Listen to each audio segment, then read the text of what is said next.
Segala puji bagi Allah Jalla Jalaluh, Tuhan semesta alam. Dialah pemilik jagat raya ini. Dialah yang mengadakannya, mengatur dan mengurusinya. Dialah yang memberikan rezeki kepada semua yang hidup. Wa ma min dabbatin fil ardi illa 'ala Allahi rizquha. Tidak ada satupun yang melata di muka bumi ini, melainkan Allah yang menanggung rezeki. Hujan tidak akan turun, biji-bijian tidak akan tumbuh, kecuali dengan perintah dan izin. Bayi tidak akan lahir, yang hidup tidak akan mati, kecuali dengan ketetapan dan ketentuannya. Bala tidak akan turun, dan rizki tidak akan pergi, kecuali dengan ketentuan dan ketetapan Allah Azza wa Jalla. Maka hanya kepadanya kita meminta pertolongan dalam menghadapi urusan-urusan dunia yang terkadang membuat sebagian manusia stres, depresi, bahkan berpikir untuk mengakhiri hidupnya karena lemahnya iman dia akan adanya kehidupan yang lebih menakutkan setelah kehidupan dunia ini. Dan juga kita memohon pertolongan kepada Allah Azza wa Jalla dalam menghadapi urusan agama kita. Semangat beribadah yang mulai pudar. Ilmu agama yang tidak lagi dicari. Yang hal itu membuat sebagian orang semakin jauh dari jalan ketaatan kepada Allah Azza wa Jalla. Dan dalam setiap sholat kita sudah membuat ikrar yang terkadang kita mengulanginya. Bukan terkadang kita mengulanginya, tapi setiap hari kita mengulanginya. Namun terkadang kita tidak menghayati apa yang kita ucapkan. Bukankah kita mengatakan iyyaka na'budu wa iyyaka nasta'in? Hanya kepadamu kami beribadah dan hanya kepadamu kami meminta pertolongan. Allahumma salli wa sallim ala abdika wa rasulika sayyidina wa maulana Muhammadin wa ala alihi wa ashabihi ajma'in. Amma ba'd. Jamaah rahimakumullah, bersua kita kembali untuk belajar, mengkaji ilmu, mendekatkan diri kepada Allah Azza wa Jalla. Karena Nabi diperintahkan oleh Allah untuk meminta tambahan untuk satu hal, yaitu ilmu. Wa qul rabbi zidni ilman. Dan katakan, wahai Rabbku, tambahkan untukku ilmu. Tambah. Padahal beliau adalah orang yang paling berilmu. Tapi beliau meminta kepada Allah tambahan ilmu. Beliau tidak meminta tambahan harta. Beliau meminta harta kepada Allah, meminta rizki. Beliau mengatakan dalam doanya, Allahumma inni as'aluka ilman nafi'an wa rizqan tayyiban wa amalan mutaqabbala. Tapi beliau tidak minta tambahan. Untuk ilmu, beliau minta tambahan. Maka kita berpindah dari satu bab ke bab selanjutnya. Dari satu pembahasan ke pembahasan yang baru. Dari satu hadis ke hadis yang selanjutnya. Dalam rangka menambah ilmu. Dan semoga Allah memberikan kekuatan kepada kita agar kita dapat menambah amalan. Baik, kita masih di pembahasan kitab Adabis Safar. Kita berada di bab 177. Silakan dibaca. Bismillah, bab 177, doa ketika kembali dari safar dan ketika melihat negerinya. Hadis nomor 987, wa an Anas radhiyallahu anhu qala aqbalna ma'an nabiy sallallahu alaihi wasallam hatta idza kunna bi jahril madinah qala abiyuna tabi'una abiduna li rabbina hamiduna falam yazalla yaqulu dzalika hatta qadimna Madinah. Dari Al-Madinah. anak Allahu, ia berkata, kami pulang bersama Rasulullah Shallallahu Alaihi Wasallam sehingga apabila telah mendekati kota Madinah, beliau mengucapkan, kami kembali dan bertobat serta beribadah kepada Rabb kami lagi memujinya. Beliau terus-menerus mengucapkannya hingga sampai di kota Madinah. Hadis riwayat Muslim. Barakallahu fikum ya. Doa ketika kembali dari safar dan ketika melihat negerinya. Sudah pernah kita bahas di hadis Abdullah bin Umar bin Khattab ya, radhiyallahu anhu di bab takbir musafir ya. Idza sa'ida thanaya, bagaimana seorang musafir itu disyariatkan untuk bertakbir ketika berjalan menaiki tempat yang tinggi. Disebutkan di sana Nabi SAW membaca doa ini juga. Jadi doa ini dibaca ketika pulang safar. Dan ketika melihat negeri. Di mana Anas bin Malik radhiyallahu anhu mengatakan, Aqbalna ma'an Nabi SAW. Kami pulang bersama Nabi SAW. Hatta idza kunna bi dhahril Madinah. Ketika kami berada di punggungnya Madinah. Udah kelihatan tuh Madinah. Dan biasa Nabi SAW mensegerakan ontanya supaya cepat sampai. Dan beliau berkata, Aibun, Taibun, Abidun, li Rabbina Hamidun. Aibun yang artinya kami kembali. Ya, kadangkala kita pergi menjauh dari aturan Allah Azza wa Jalla karena godaan syahwat dan syubhat. Maka kita harus kembali dan Allah cinta kepada orang-orang yang kembali kepadanya. Taibun. Ya, kami kembali dalam kondisi bertobat. Meninggalkan dosa.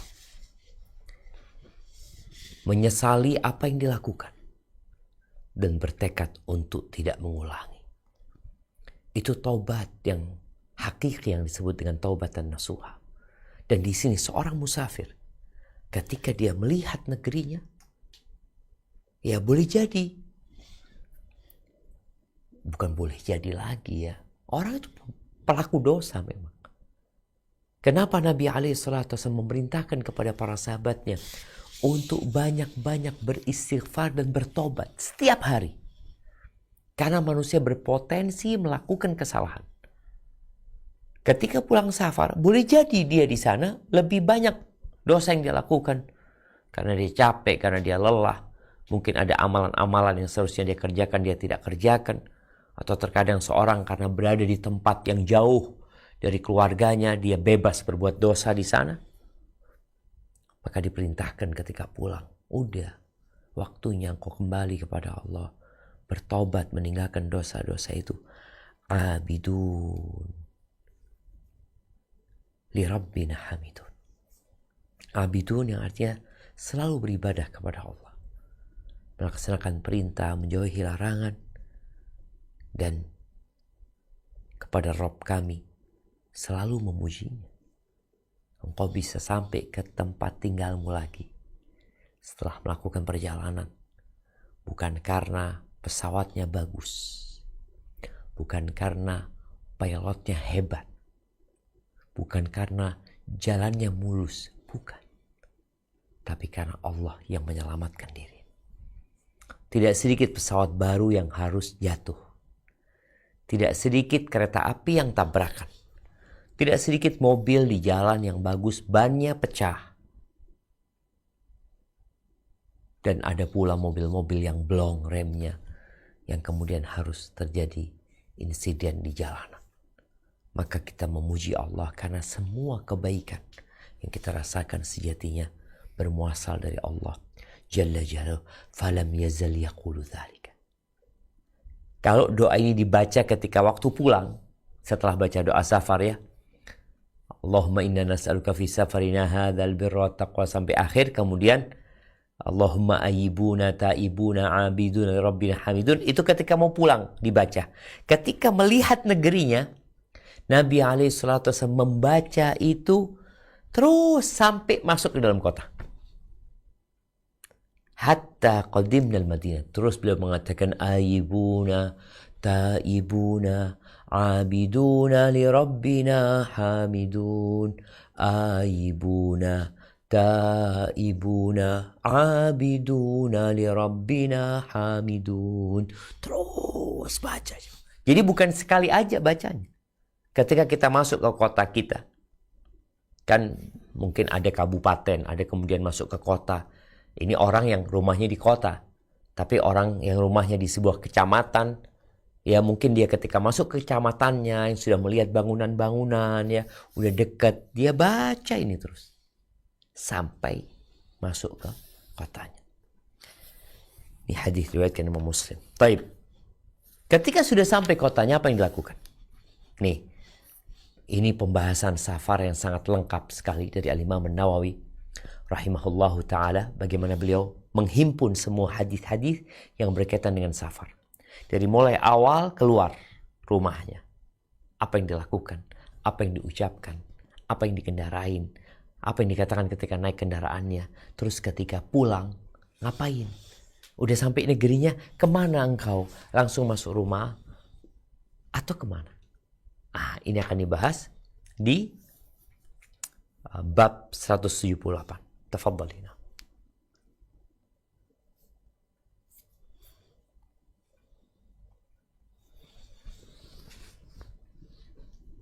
Lubuk Linggau belum di-unmute.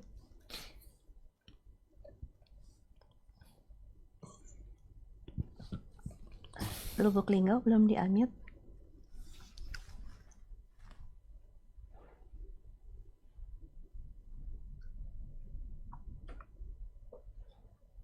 Mungkin Anda bacakan saja, Ustaz ya. Tafadhalina. Al-hadisu samaniyah wa sama'in wa tis'umiyah.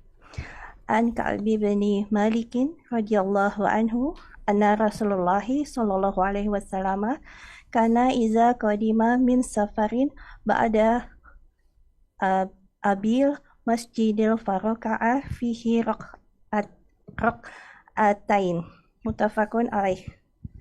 Dari Ka'ab bin Malik radhiyallahu anhu bahwa Rasulullah SAW apabila datang dari safar biasanya beliau memulai dengan masjid terlebih dahulu lalu salat 2 rakaat. Muttafaqun alaih. Barakallahu fikum ya. Nih ketika sudah sampai ke negerinya, kemana beliau pergi? Beliau alaihissalatu wassalam memberikan contoh. Beliau nggak langsung masuk ke rumahnya. Kita udah bahas bahwa saya nggak boleh datang ke rumah malam hari bagi yang telah berpisah sama keluarganya di waktu yang cukup lama. Apalagi di masa yang tidak ada alat komunikasi sehingga tidak bisa memberitahu kedatangannya. Kalau sekarang apabila orang itu menyampaikan kepada keluarganya, insya Allah anak pulang besok hari Rebo, mungkin nyampe Jember jam 2 malam naik kereta api. Udah tahu tuh, oh berarti nyampe jam 2 malam. Ditunggu sama keluarganya. Karena di antara larangan mendatangi keluarga atau mendatangi rumah di malam hari bagi orang yang safarnya panjang itu, ya jangan sampai dia menjumpai keluarganya dalam kondisi yang tidak menyenangkan. Maka di sini para wanita diperintahkan untuk berias, ya, menjaga tubuhnya, mengenakan pakaian yang indah sehingga ketika suaminya datang, dia senang melihat istrinya. Taib. Kemudian di sini disebutkan bahwa Nabi SAW ketika beliau datang, beliau nggak langsung ke rumahnya. Tapi beliau ke masjid dulu. Masjid yang disebutkan di sini yang dekat dengan rumahnya. Dia sholat 2 rakaat. imma sholat tahiyatul masjid ya. Kalau waktunya waktu duha mungkin bisa digabungkan niatnya dengan niat sholat duha. Dan ketika dia berada di masjid, keluarga juga dengar. Rombongan itu biasanya ramai datang umpamanya. Keluarga datang, oh suamimu datang. Udah datang, udah ada di masjid gitu. Di sini sang istri bisa bersiap, sedia untuk merias dirinya, untuk berhias, agar ketika suaminya nyampe ke rumah, suaminya melihat dia dalam kondisi yang prima, yang menyenangkan. Ini bukan khusus untuk Masjid Nabawi ya, yang berpikir ini hanya untuk Masjid Nabawi, enggak.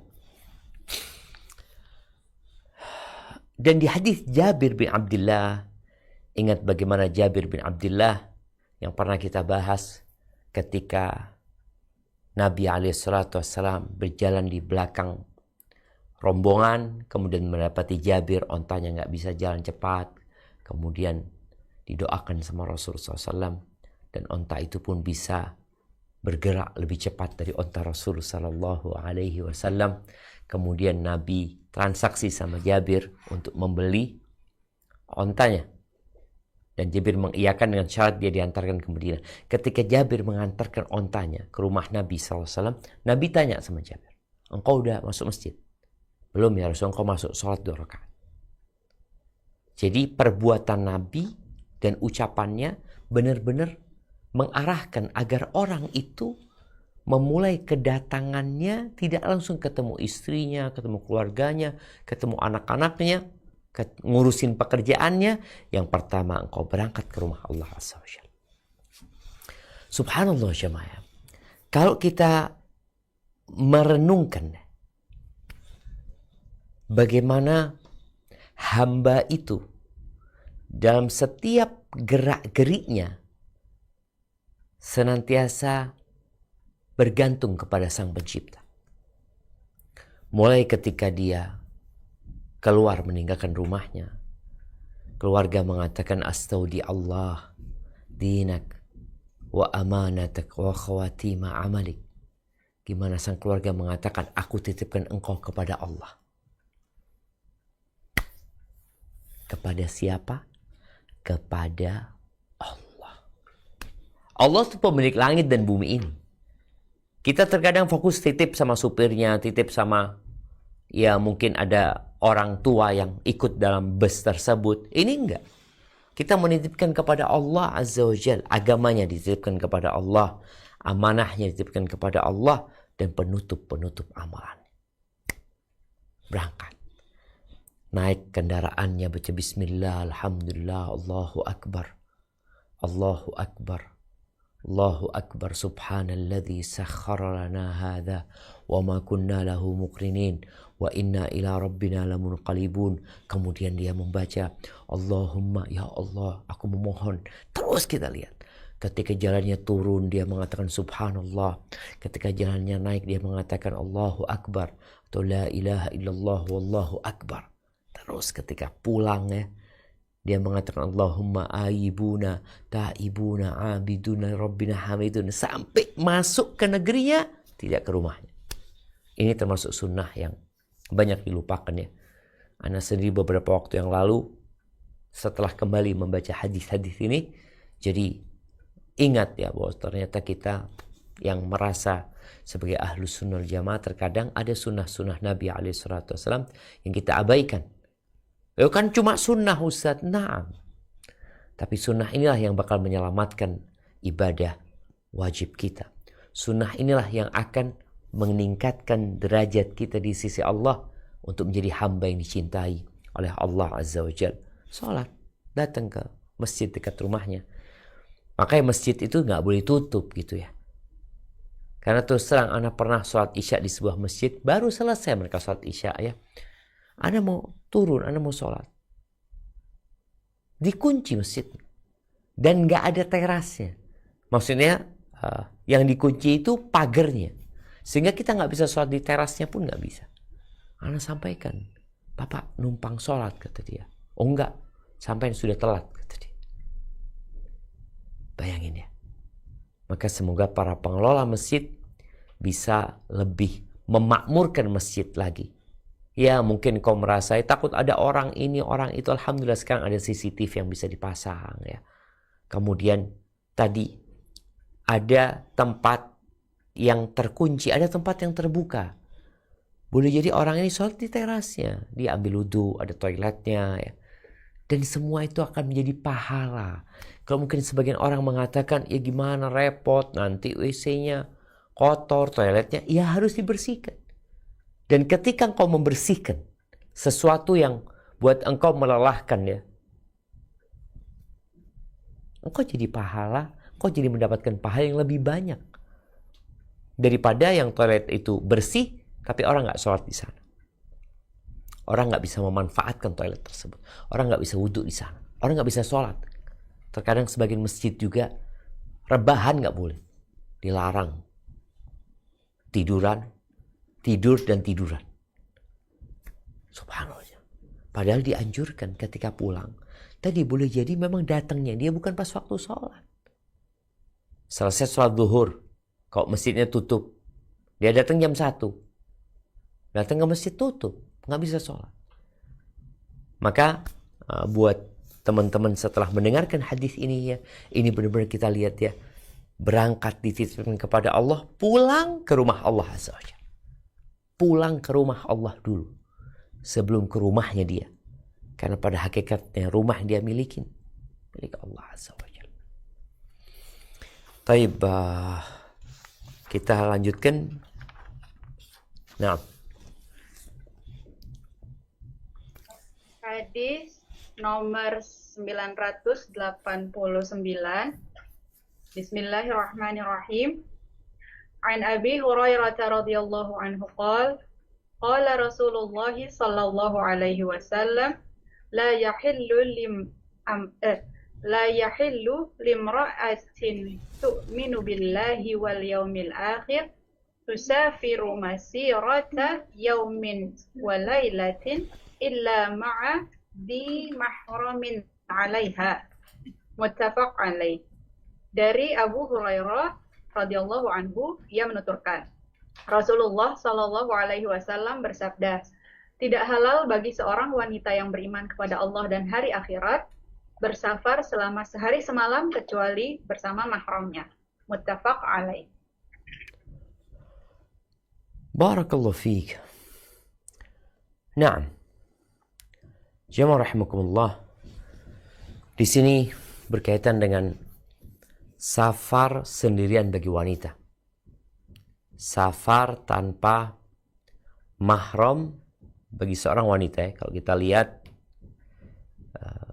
babnya ini, bab tahrimi safaril mar'a wahdaha. Haram safar sendirian bagi wanita. Yang banyak ditanyakan buat orang-orang, buat para wanita, biasanya safar untuk melaksanakan ibadah umroh. Padahal ini nggak ada hubungannya sama umroh, nggak ada hubungannya sama haji. Hadis yang kita baca, An Abi Hurairah radhiyallahu anhu qala Rasulullah sallallahu alaihi wasallam, di mana Nabi alaihi salatu wasallam bersabda, la yahil, tidak halal bagi seorang wanita, limra'atin tu'minu billahi wal yaumil akhir. Ini ada hubungannya dengan iman. Bagi seorang wanita yang beriman kepada Allah dan hari akhir. Artinya dia beriman bahwa Allah melihat dia, mengawasinya. Dan Allah Azza wa Jalla akan memberikan balasan atas apa yang dia kerjakan. Apabila itu kebaikan, maka dibalas dengan kebaikan. Apabila itu keburukan, maka akan dibalas dengan keburukan. Sesuai dengan yang dia lakukan, maka nggak halal bagi dia. Nggak halal. Safar sehari dan semalam. Kecuali dengan mahramnya dia. Kecuali ada mahramnya dia. Siapa yang mengatakan? Nabi SAW. Sebagian orang mengatakan, ini terlalu keras aliran ini. Bukan. Makanya beragama itu hendaklah kita biasa-biasa aja. Beragama itu nggak boleh berlebih-lebihan. Yang dibacakan ini hadis Nabi SAW. Kalau bicara mahram, mungkin bisa dibuka ya firman Allah di surat An-Nisa ayat 23. Nah, surat An-Nisa ayat 23.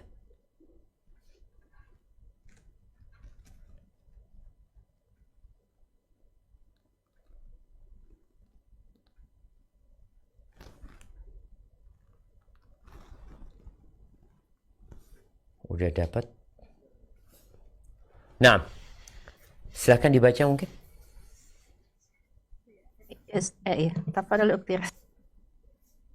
أعوذ بالله من الشيطان الرجيم حرمت عليكم أمهاتكم وبناتكم وأخواتكم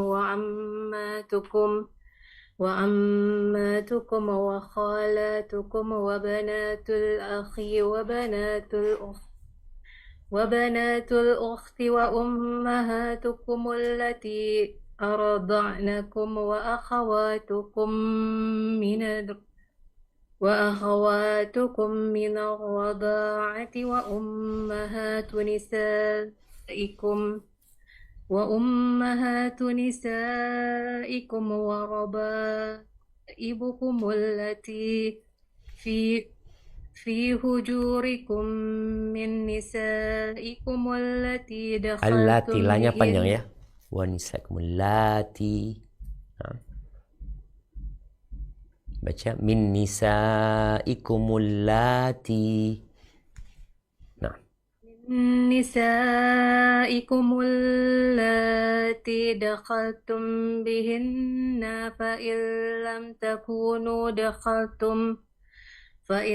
لم تكونوا دخلتم بهن فلا جناح عليكم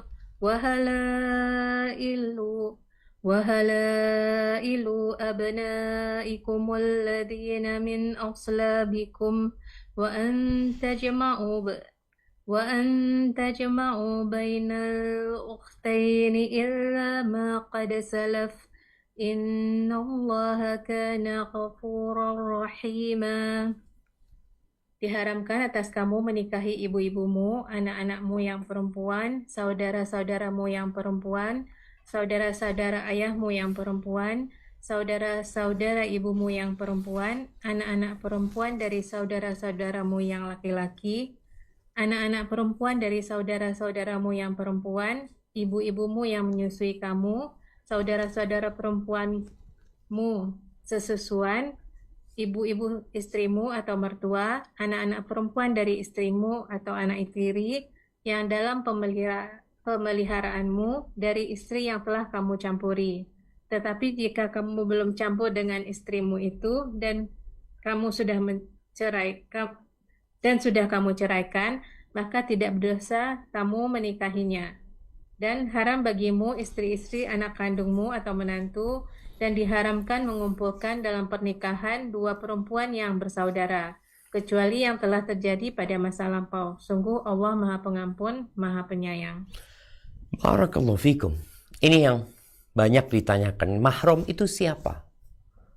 Allah sudah menetapkan di sini. Jadi kalau bicara mahram yang Allah tetapkan dalam Al-Quranul Azim ya, ada 7 yang dari nasab, yaitu ana nih mahram. Siapa sih yang ana jadi mahram mereka?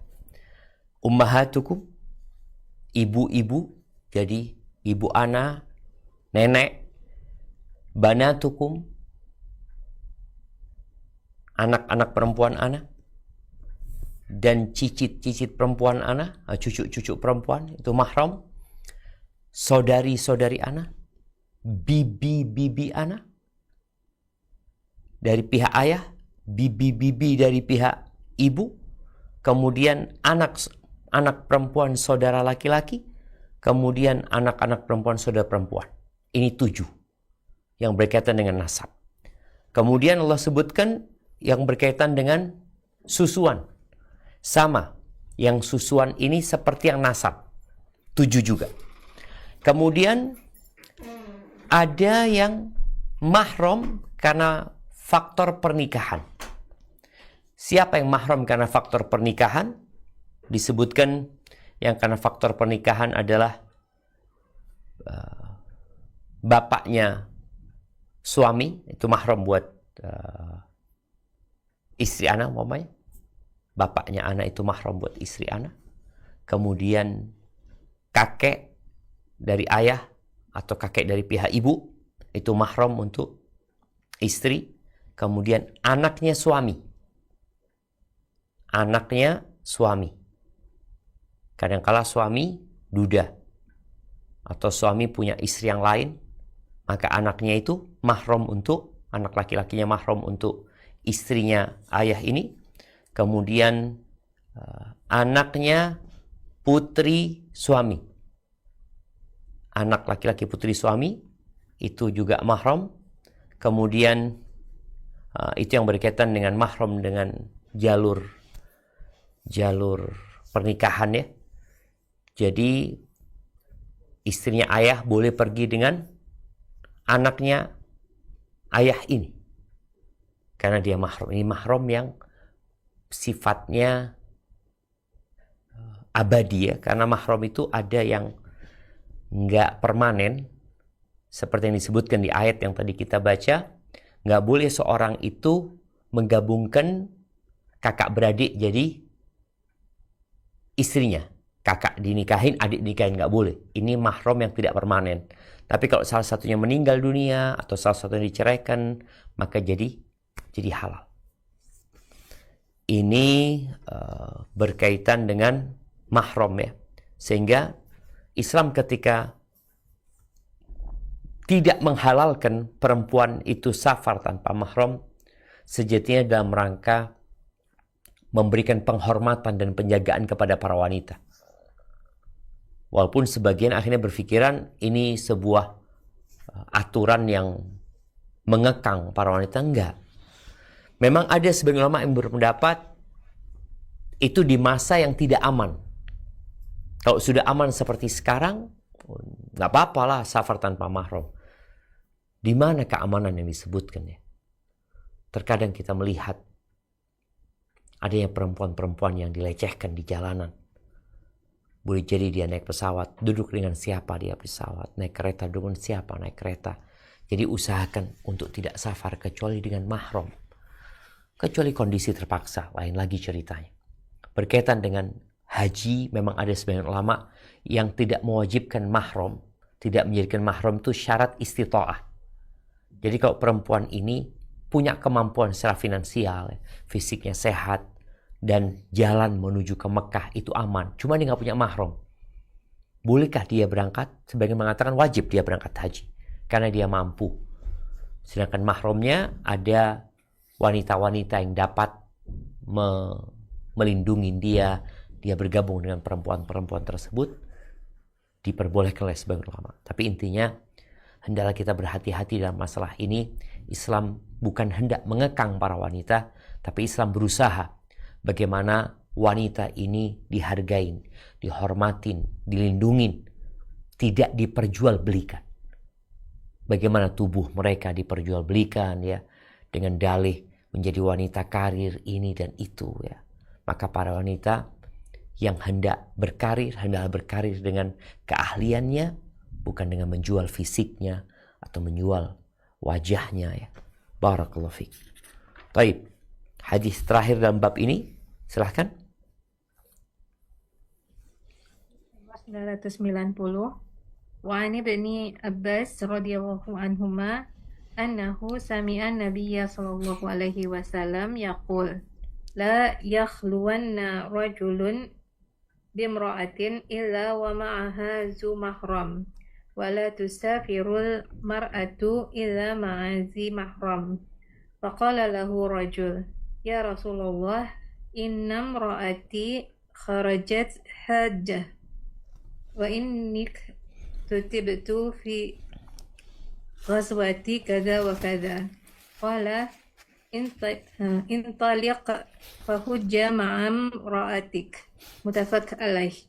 Dari Ibnu Abbas radhiyallahu anhuma bahwa dia mendengar Nabi Shallallahu alaihi wasallam bersabda, tidak boleh seorang laki-laki berdua-duaan dengan seorang wanita kecuali bersama mahramnya, dan tidak boleh seorang wanita pergi safar kecuali bersama mahramnya.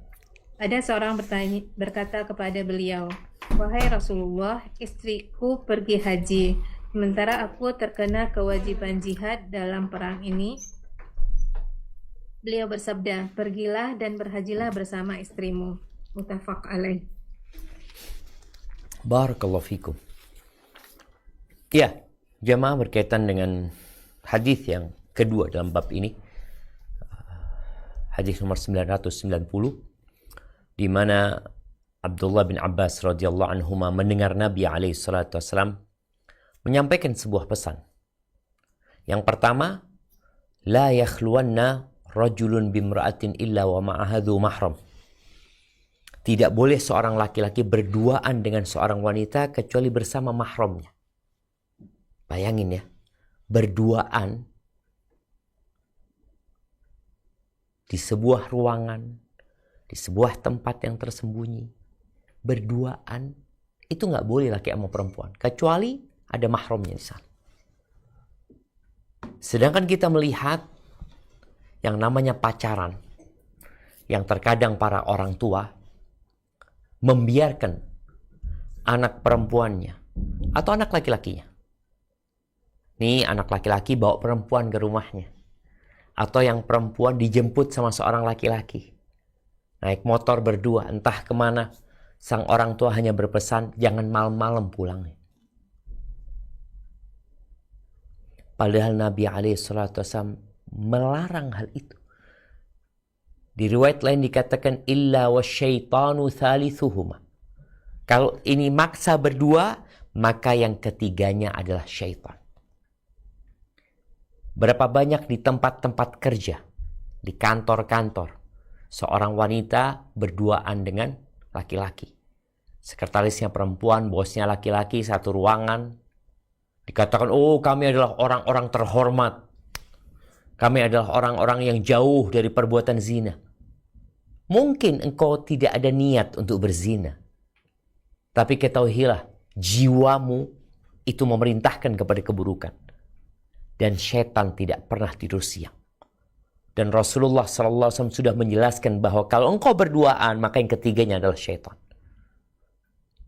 Perzinaan yang kita lihat, baik itu sesama rekan kerja, itu bermula dari berduaan. Soalnya kalau ada orang lain, dia nggak akan ngomong itu gitu loh.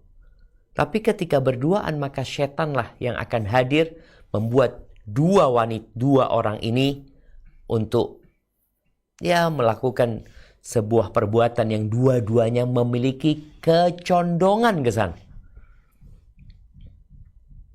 Yang laki condong kepada perempuan, yang perempuan condong kepada laki-laki. Setan hadir, selesai. Maka tolong hal ini jangan diremehkan. Apabila kita ingin negeri kita, masyarakat kita selamat dari berbagai penyakit sosial, selamat dari berbagai permasalahan rumah tangga yang terkadang permulaannya suami yang bekerja di tempat berduaan dengan wanita, atau sang istri yang berkarir di mana dia berduaan dengan laki-laki di sana atau dengan banyak laki-laki, sehingga membuat mereka terjebak dalam ranjau-ranjau iblis. Ini yang pertama. Yang kedua berkaitan dengan safar, di mana Nabi SAW mengatakan, wala tusafirul mar'atu illa ma'adhi mahram. Perempuan nggak boleh safar kecuali dengan mahram. Ketika Nabi SAW menjelaskan itu, ada seorang sahabat yang bertanya, ya Rasulullah, wahai Rasulullah, sesungguhnya istriku sudah pergi haji tanpa mahram.